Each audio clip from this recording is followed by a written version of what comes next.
For this online activity, we will take a look at the Columbia River Basalt Group and then learn a little bit about radioactive decay, half-lives, and how these are applied to learn about the age of some Columbia River Basalt Group members.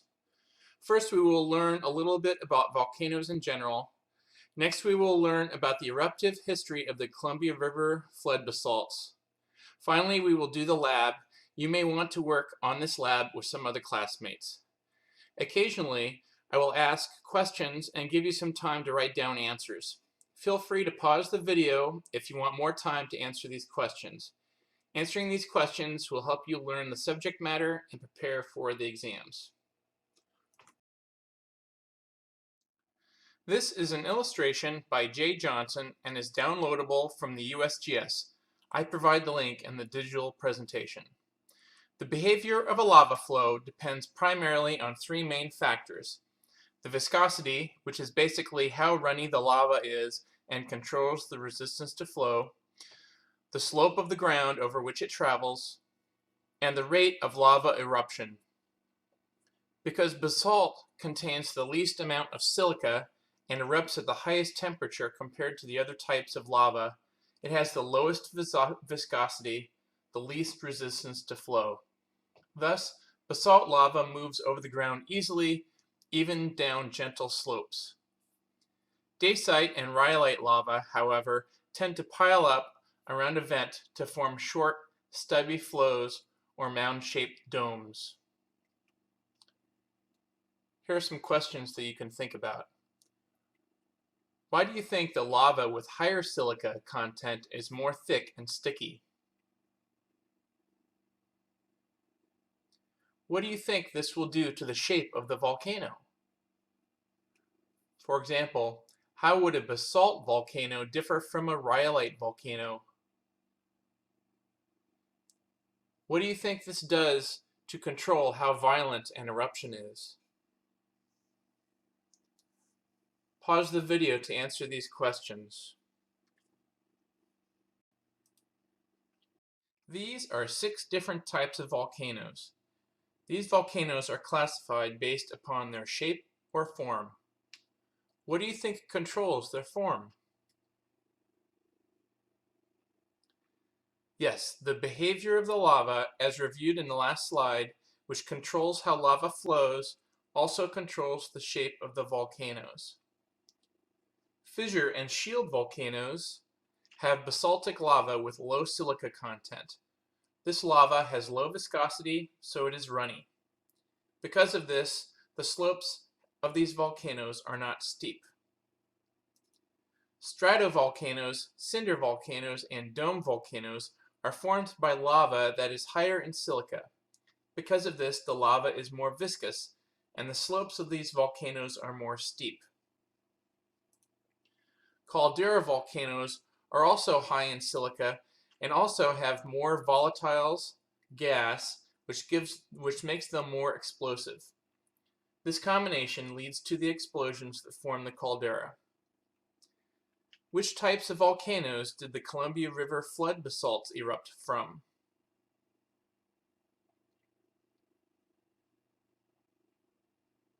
Yes, that's right. The Columbia River flood basalts erupted from fissure volcanoes. On the right is the geologic timescale for the past 60 million years in Oregon. Rocks extend back to over 400 million years ago in Oregon, but this just shows the last 60 MA. Note where the Columbia River flood basalts are in this timescale. That's right, the Middle Miocene. On the left is a map that shows a number of volcanic processes that have occurred in Oregon and the Pacific Northwest. The Yellowstone Hotspot is similar to the Hawaii Hotspot. The hotspot generally stays in one location and the plate moves over it. Volcanic deposits show the history of this motion because the deposits get older with distance from the modern hotspot location. We think that when these hotspot volcanoes initially poke through the plate, they form large igneous provinces, known as lips. These lips are large flood basalts that extend across thousands of square kilometers.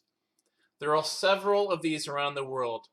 The Antong Java Plateau and the Columbia River flood basalts are two well-known examples.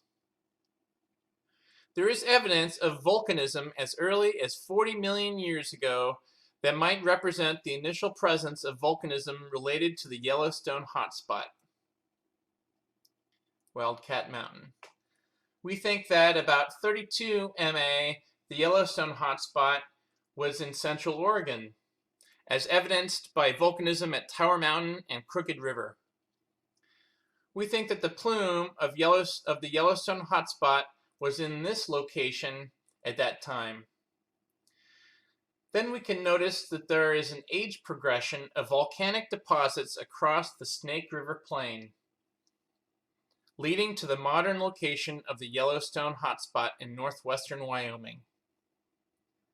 Note how the McDermott volcanism is aged at 16.5 MA, and the age of each of those deposits gets younger as you move to the east. Where else did we see the volcanoes of older age, furthest from the hotspot, and the youngest volcanoes closest to the hotspot?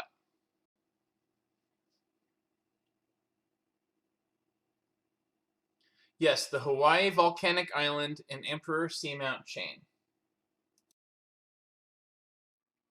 This map shows the location of dikes in eastern Oregon, eastern Washington, western Idaho, and northwestern Nevada. Recall that dikes are volcanic rocks that cut vertically through pre-existing rocks. We can obtain radiometric age control for the rocks that form these dikes. The dikes marked as blue lines on the map on the left have similar ages as the Columbia River basalt rocks. People sometimes shorten their name to CRBs. The illustration on the right shows a fissure volcano. Does the magma in the illustration remind you of something? Yes, it looks like a dike. Based on the ages of the dikes and the ages of the CRBs, along with their juxtaposed locations, we think that these dikes are the sources of the lava that flowed across the landscape to form the CRBs. The geologic history we tell is that the fissure volcanoes erupted with basaltic lava. This lava flowed with low viscosity, running across the landscape like water runs across a floodplain. The lava flowed downhill through the ancestral Columbia River Valley region until the lava reached the Pacific Ocean. This lava cooled and left behind a blanket of basalt rocks that covered a very large portion of Oregon, Idaho, Washington, and parts of Nevada, shown in yellow on this map. There were many eruptions that formed the CRBs. Here are some maps showing the areal extent of the selected CRB formations exposed in the Columbia Plateau. These maps show the interpreted extent at the time of emplacement, not the current mapped extent. I provide the references for the sources for these maps in the digital presentation. This plot has time on the horizontal axis, older time on the left and younger time on the right, and volume in cubic kilometers on the vertical axis. The data plotted here are the volumes of different CRBs. We can interpret these data to tell us the time span for each CRB and the volume of lava that erupted over that time. Note that there is a step in the vertical axis so that those CRBs that plot more than 10,000 cubic kilometers are much more than 10,000 cubic kilometers. The scale above 10,000 cubic kilometers is a different scale than the scale below 10,000 cubic kilometers. The Grand Ronde basalt is the most voluminous with 55,000 cubic kilometers of erupted lava. All of these eruptions span a time from about 17 MA to about 5 MA, but the majority of the eruptive volume was between 17 and 15 million years ago. This is how these CRBs look like in the field. Each flow generally left behind a flat-lying deposit, similar to layers of peanut butter and jelly one spreads out when they make a peanut butter and jelly sandwich. In the photo, we can see multiple flows. For example, here, here, and here. Here is another flow even closer to us. This illustration shows the structure of a typical flood basalt. This illustration is from a Geological Society of America field guide. I provide the link here. When a flood basalt flows across the landscape, it cools from below and it cools from above. As the lava cools, crystals form into rock, and as the rock solidifies, it shrinks. This shrinkage forms joints and fractures called columnar joints. The base of the flow is fragmented, vesicular, and sometimes includes pillow basalts with surrounding palagonite. The vesicles form because the basalt lava cools rapidly at the base and traps the gas bubbles within the hardened rock. Pillow basalts will be present if the flood basalt flowed into a body of water. Search the internet for some videos of active pillow basalt eruptions. What environment do you find these eruptions to be occurring within?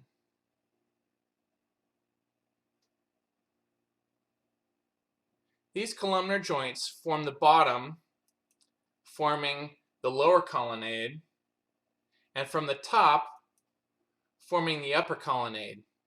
When these two joint systems reach the center of the flow, they do not align, and so joints form in a chaotic manner, forming the entablature. The top of the flow is also fragmented and has vesicles. The vesicles form because the basalt lava cools rapidly at the surface and traps gas bubbles within the hardened rock. These are called vesicles. Sometimes the flow top zone and the upper colonnade are missing because they were weathered and eroded prior to the following basalt eruption. Here is another view of a flood basalt with an illustration on the left and a photo on the right. Note that there are no pillow basalts in this example, but they may exist below the photo. Can you see the lower colonnade, the upper colonnade, and the entablature here in the photo?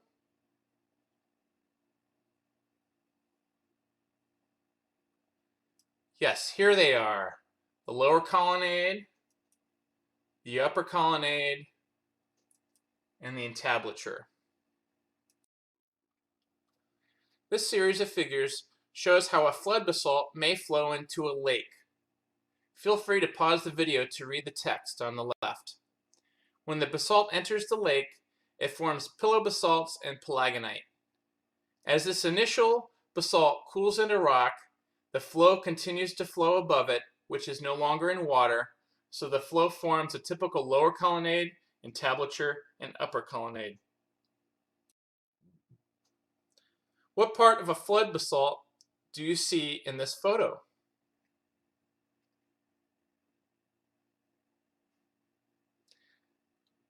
Yes, here is the lower colonnade, the upper colonnade, and entablature. There may be evidence for the flow top, but the photo is a little fuzzy, so it is difficult to tell.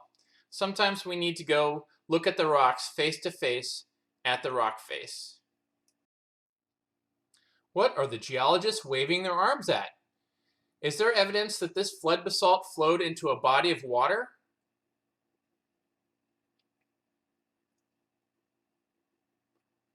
The geologists are looking at some pillow basalts that are surrounded by the orange-brown palagonite.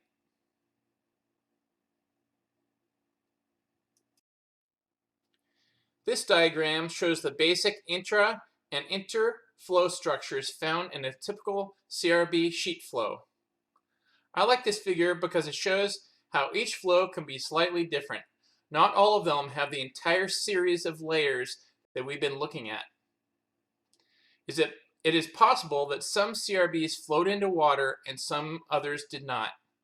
Flows 1 and 2 did not flow into a body of water. What is the evidence of this?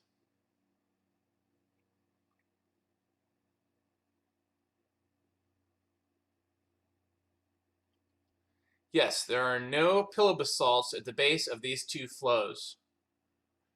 It is possible that the time between the deposition of some CRBs was quite long, long enough for the upper part of the older CRB to weather and erode prior to the deposition of the younger CRB. This is why some flows do not have the flow top or the upper colonnade. Some parts of these CRBs have regions of space that have little openings between and within the rock fragments. These open spaces form what we call porosity. Porosity is a measure of how much of a rock is open space. This space can be between grains or within cracks or cavities of the rock. Permeability is a measure of the ease with which a fluid, like water, can move through a porous rock. The interflow zones, the parts of the CRBs that are the base of the flow and the upper part of the flow, are often regions of high porosity and high permeability. This means that water can flow more easily through the rock in these locations. This is good if one wants to pump water out of a water well for drinking water, for industrial use, or for agriculture. Having the expertise to find where these regions of high porosity and high permeability is a valuable skill. Water flows in highly permeable regions between flows, but can also flow in other places too. Earthquake faults can provide a complication to our interests in finding sources of water. However, faults can both be a barrier to water flow as well as a pathway to water flow. Determining whether a fault is a barrier or a pathway requires a geologist to collect field data about where the water is. This diagram shows these two examples. The diagram on the left shows a fault that is forming a barrier. The diagram on the right shows a fault that is forming a pathway. In the left diagram, note how the water table is at different depths on either side of the fault, while in the right diagram, the water table is the same depth on either side of the fault. This is because water can flow freely across the fault, so the water table can level out easily. It is more expensive to pump water when the water table is lower because it takes more energy to lift the water the greater distance. If you're going to buy some land that will be a source of water for our business, would we prefer the land at the well number 1 on the left or the land at the well number 2 on the left?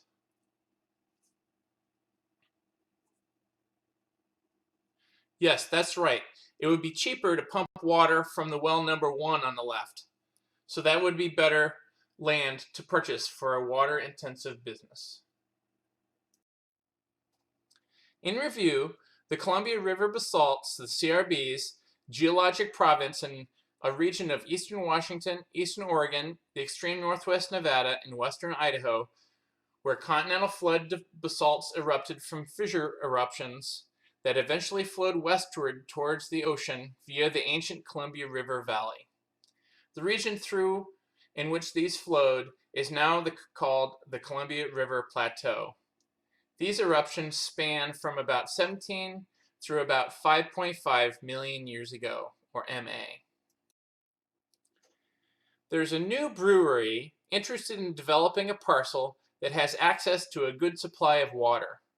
Interflow zones, the tops and bottoms of CRB flows, and fault zones can form either barriers or pathways to subsurface water flow. Read a little bit about hydrogeology. Your client needs to know the location of these basalts in order to better decide which land to purchase. Your geologic consulting company has been hired to do some drilling in search of a particular member of the CRB. Due to the local tectonics and faulting, the locations of different CRB members are poorly constrained in the region. You are tasked to determine which parcel has access to the basalt of Lolo, part of the Priest Rapids member of the Wanapum basalt. The drilling contractor has collected subsurface samples for you to analyze. Your coworker has already submitted the samples to the mass spectrometry lab, and the results have been delivered to you electronically. Mass spectrometers are devices that can measure the quantity of isotopes in very, very small quantities. These measurements are required before one can calculate the age of a rock based upon their radioactive half-life. You will determine the age of the basalts from your samples and then decide which basalt is in which parcel based upon the ages that you calculate. First, we will review your knowledge of log scales and exponential functions. Then we will use the mass spectrometry results to determine the age of each sample. Finally, we will use these age estimates to determine which CRB member is accessed from each parcel. You will submit a report to your client listing the parcel or parcels that they should purchase. Exponentiation is a mathematical operation written as b to the n, involving two numbers, the base b and the exponent or power n. For example, 10 to the 2 or 10 to the 2 second power is 10 times 10, which is equal to 100. And 10 to the third power is 10 times 10 times 10, which is 1,000. Solve the following. What is 10 to the first power?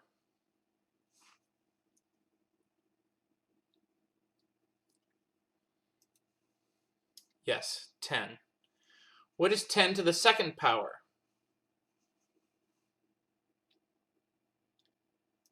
Yes, 100. Complete the rest on your own and pause the video while you complete this.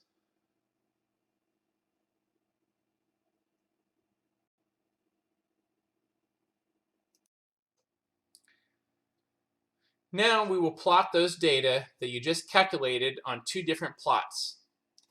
These each have the same range of values on the horizontal and vertical axes. The difference between these plots is that the upper plot has a linear scale on both axes and the bottom plot has a logarithmic scale on both axes. On page 1, you calculated 8 values. Take each of those values and plot them on both the horizontal and vertical axis at the same time. We will do the first two together, starting with the largest values, 10 to the 8 and 10 to the 7. For 10 to the 8, which is 100 million, that's 1 with 8 zeros behind it, place a dot on your plot where the horizontal value is 100 million and the vertical value is also 100 million.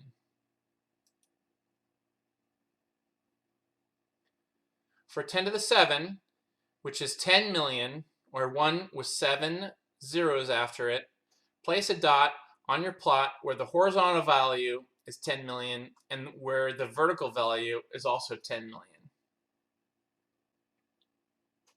Complete the rest on your own and pause the video while you complete this.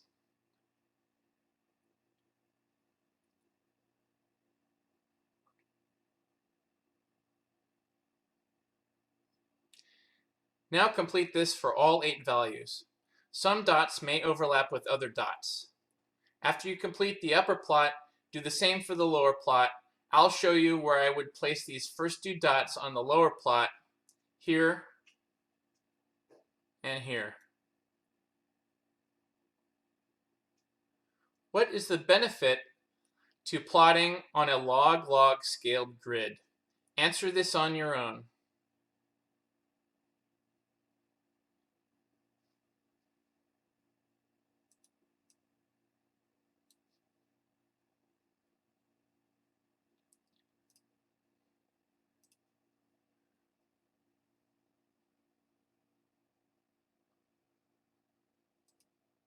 Exponents can be negative.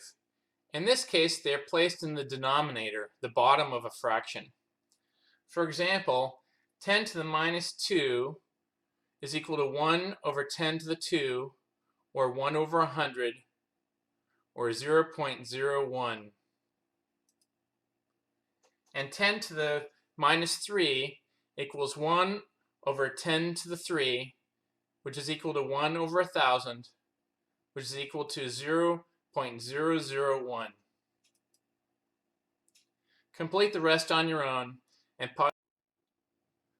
The logarithm, or log, of a number is the exponent to which another fixed value, the base, must be raised to produce that number.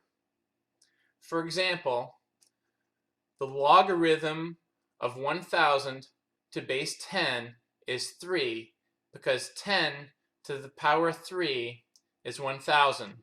10 to the 3 is 1,000. This is written like this.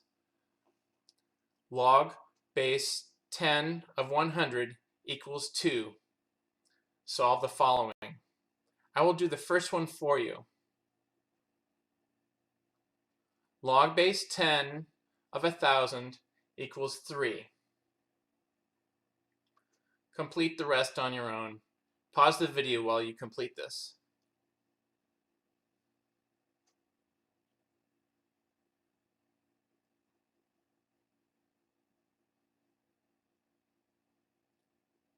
A special number used in science is E. E is an irrational and transcendental constant approximately equal to 2.718. Natural logarithms use E as a base. The ln is equal to the log base E. Calculators and computer programs know how to solve calculations of natural logs. Use the data and the table at the right to fill the first 3 rows and the table below on page 4. Then follow the instructions for rows 4 through 6. We will do this together.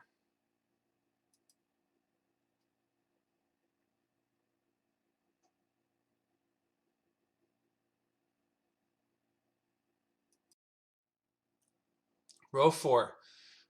Determine the fraction of parent isotopes remaining at time equals x, where x equals 0, 1, 2, 3, 4, 5, or 6, by placing the amount of the parent isotope, row 2, at time equals x in the numerator, and the sum of the isotopes, row 3, at time equals x, which is equivalent to the initial abundance of the parent isotope in the denominator. Simplify your fractions and show your work. I will show you how I did this for the first 2 examples.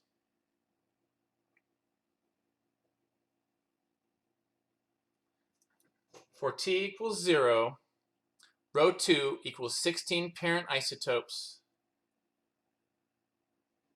and row equals 16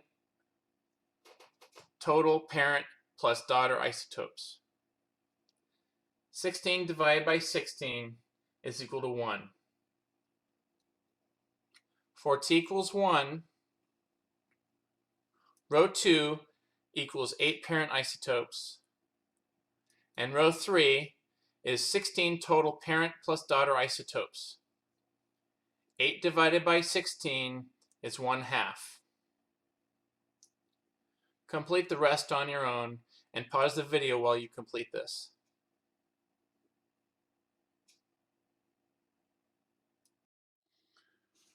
Row 5. Calculate the percentage of the parent isotope remaining at time equals x by multiplying the value in row 4 at time equals x by 100, or by converting the fraction to a decimal and multiplying that by 100. Show your work. I will show you how I did this for the first 2 examples. For t equals 0, row 4 is a fraction equal to 1 parent isotopes. Multiply this by 100 and we get 100%.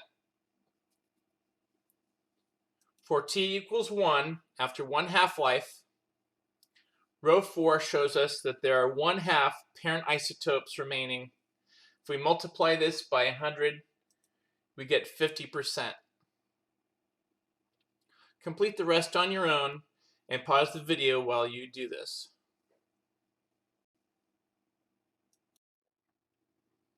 Row 6. Determine the daughter to parent ratio at time equals x by dividing row 1 by row 2 for time equals x. Show your work. I will show you how I did this for the first two examples. For t equals 0, row 1 equals 0, daughter isotopes, and row 2 is 16 parent isotopes. 0 divided by 16 equals 0. For t equals 1, row 1 is 8 daughter isotopes, and row 2 is 8 parent isotopes. 8 divided by 8 equals 1. Complete the rest on your own and pause the video while you complete this.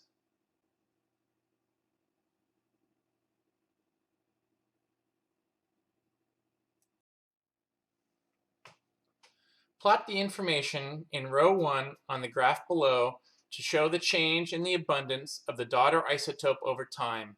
I will plot the first two data points for you. The horizontal axis is the number of half-lives, which is listed across the top of the table on page 4. The vertical axis is the number of daughter isotopes, which is row 1 in the table on page 4. Here is where I plot the first data point, t equals 0 half-lives and 0 daughter isotopes. Here is where I plot the second data point, t equals 1 half-life and 8 daughter isotopes. When you're done plotting the data, draw a line connecting all your data points. Here is where I would start drawing my line from t equals 0 to t equals 1. Complete these on your own and pause the video.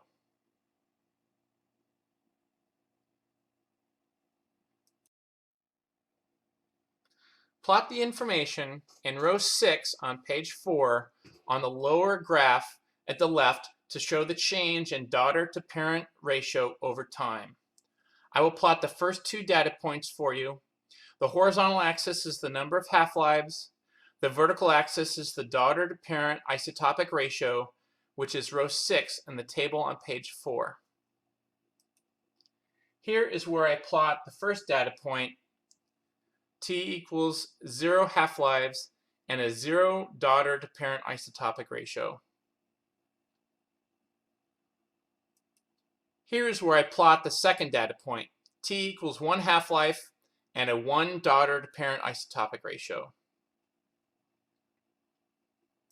When you are done plotting the data, draw a line connecting all your data points. Here is where I would start drawing my line from t equals 0 to t equals 1. Finish this on your own and pause the video until you're done.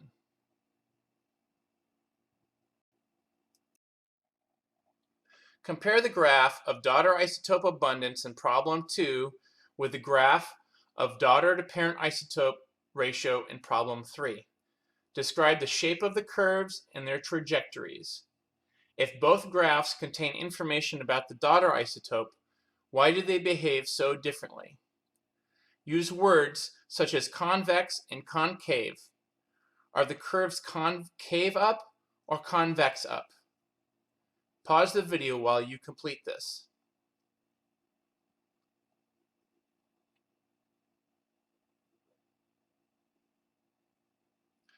The initial abundance of the parent isotope at the formation of our sample was 16 parts per million. If modern mass spectrometers are capable of accurately measuring isotope abundance down to a level of 10 parts per billion, after how many half-lives will it no longer be possible to calculate an accurate age for the sample?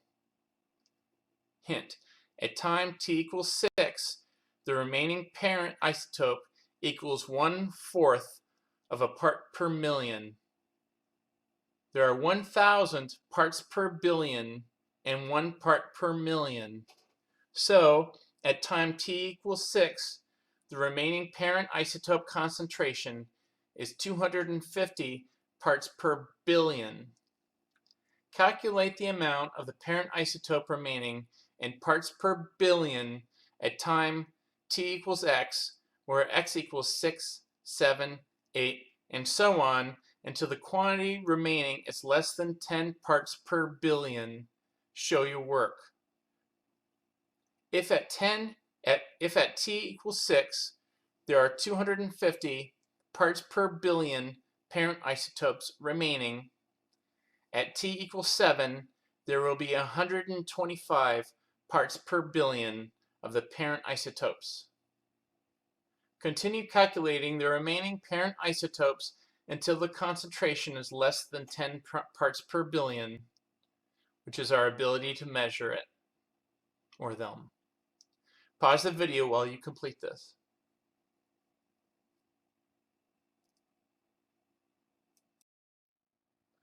Alright, so how old are they? Using radioactive decay to determine the age of materials requires several geologically reasonable assumptions to be made.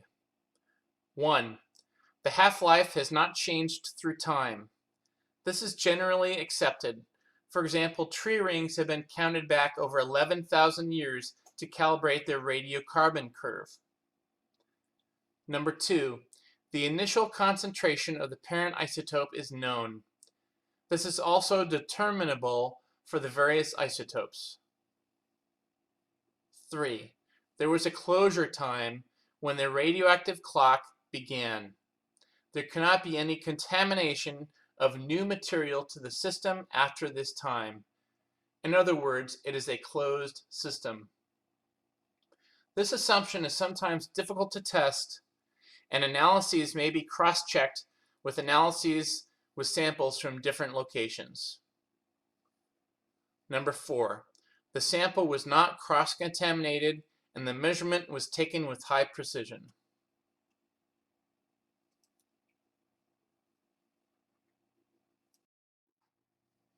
Potassium-argon age control, abbreviated KAR age control, is a radiometric age control method used in geochronology and archaeology. It is based on the measurement of the product of the radioactive decay of an isotope of potassium into argon. Potassium is a common element found in many materials, such as mica, clay mineral, tephra, and evaporite. In these materials, the decay product, argon-40, is able to escape the liquid molten rock but starts to accumulate when the rock solidifies and crystallizes. Time since crystallization is calculated by measuring the ratio of the amount of argon-40 that has accumulated to the amount of potassium-40 remaining. The long half-life of potassium-40 allows this method to be used to calculate the absolute age of samples older than a few thousand years. To calculate the age of rocks in the potassium-argon system, scientists use the following formula, where T is the time since the radioactive clock started, lambda, that Greek symbol looks like a wishbone, is the decay constant of the potassium-calcium-argon-40 system, which is 5.543 times 10 to the minus 10 per year. Lambda base E is the decay constant for the potassium-argon-40 system, which is 0.581 times 10 to the minus 10, and Ln is the natural log.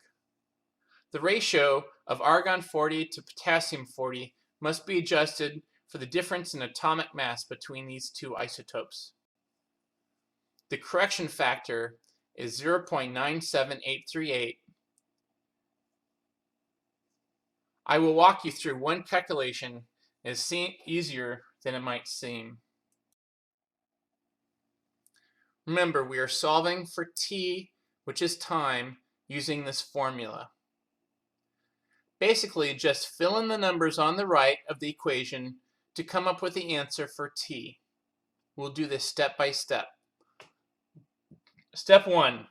1 over lambda, the decay constant. Lambda is 5.54 times 10 to the minus 10, or 0.0000000000554. So 1 over lambda is equal to 1 divided by lambda, which is 1,804,077,215. I rounded up. Step 2, the ratio of argon 40 to potassium 40 in parts per billion. Argon 40 is 7.1 parts per billion. That's the daughter concentration. Potassium 40 is 14,065 parts per billion. That's the parent concentration. So argon 40 divided by potassium 40 is 7.1 divided by 14,065, which is equal to 5.04 times 10 to the minus 4, or 0.0005048. As I mentioned above, the correction factor is 0.97838. Step 3, divide lambda by lambda E. Lambda is 5.54 times 10 to the minus 10, and lambda E is 5.81 times 10 to the minus 11. So simply divide these into each other, and we find that the ratio of lambda to lambda E is 9.54.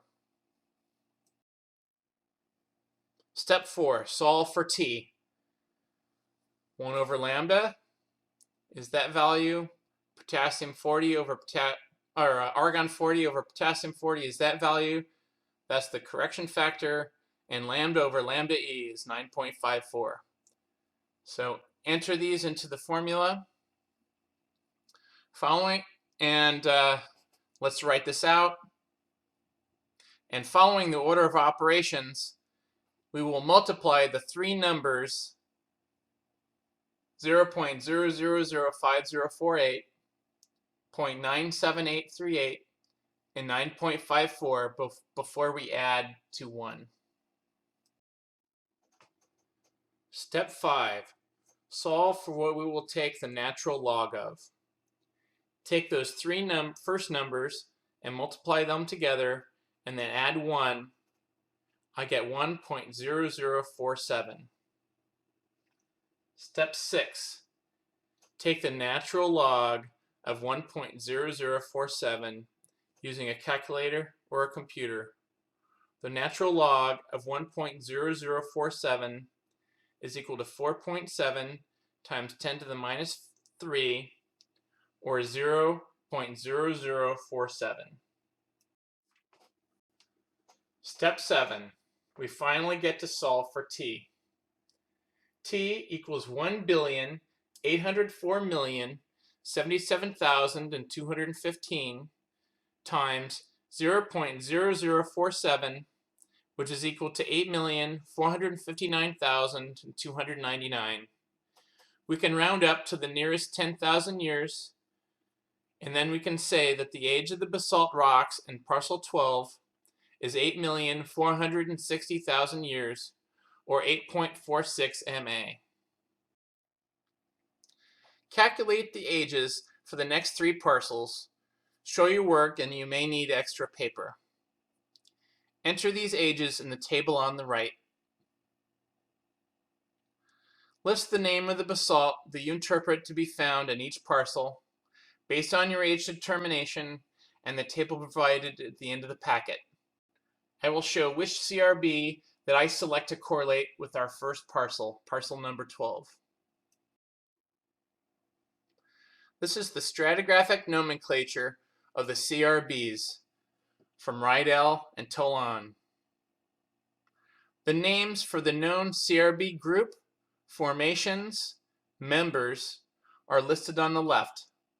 Note how, like the geologic timescale, that each of these divisions is a hierarchical system. The isotopic age, in MA or millions of years ago, is then listed for the CRBs that have these data. People did the same calculations that you just did. Compare your results with these ages to determine which CRB is found in each parcel. The first CRB that we calculated together is aged at 8.46 MA. This appears to match the age of the basalt of Goose Island, which is part of the Ice Harbor member of the Saddle Mountain basalt, which is part of the Yakima basalt subgroup of the Columbia River basalt. Now complete the other three calculations and interpret which CRB is in which parcel. Pause the video while you do your work.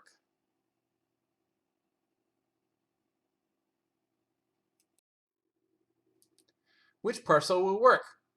Write a paragraph explaining your age determinations. List the age determination you made for the basalt of Lolo, part of the Priest Rapids member of the Wanapum basalt. And finally, list the parcel number that you recommend that they purchase for their development for their brewery. Complete this entire lab and turn it in when you see me next in class.